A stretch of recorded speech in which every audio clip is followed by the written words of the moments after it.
তরুণদের রক্তের বিনিময়ে নতুন বাংলাদেশ গড়ার যে সুযোগ তৈরি হয়েছে তা আর কখনো আসবে না বলে মন্তব্য করেছেন প্রধান উপদেষ্টা ডক্টর মোহাম্মদ ইউনূস।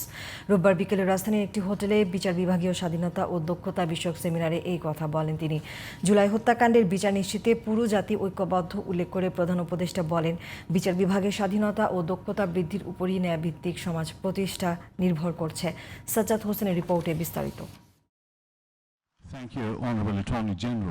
বাংলাদেশ সুপ্রিম কোর্টের আয়োজনে বিচার বিভাগের স্বাধীনতা ও দক্ষতা বিষয়ক এ জাতীয় সেমিনারে অংশ নেন প্রধান বিচারপতি, আইন উপদেষ্টা সহ বিচার বিভাগের বিভিন্ন পর্যায়ের বিচারক, আইনজীবী ও বিশিষ্ট ব্যক্তিরা।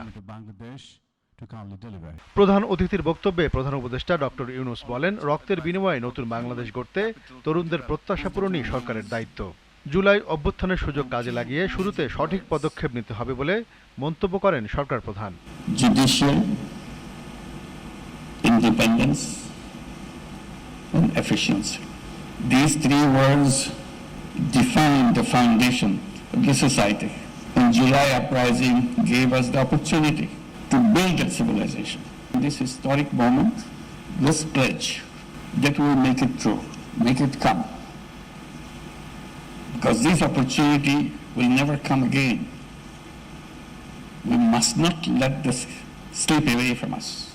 জুলাইয়ের মানবতা বিরোধী অপরাধীদের বিচারে জাতি ঐক্যবদ্ধ মন্তব্য করে নিরপেক্ষভাবে কোনো বিলম্ব ছাড়া বিচার প্রক্রিয়া এগিয়ে নেওয়ার আশ্বাস দেন প্রধান উপদেষ্টা। Today the nation stands united in its determination to hold the perpetrators accountable.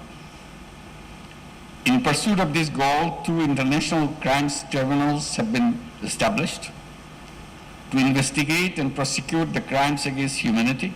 These tribunals are functioning with full independence, impartiality, and in compliance with due process. We are duty-bound to the nation to see this process through without delay. সরকারের গৃহীত সংস্কার পদক্ষেপ বাস্তবায়িত হলে স্বৈরতন্ত্র আর কখনো মাথাচাড়া দিতে পারবে না বলেও মন্তব্য করেন doctor Mohammad Yunus. Sajjad Hossain, GTV news, Dhaka.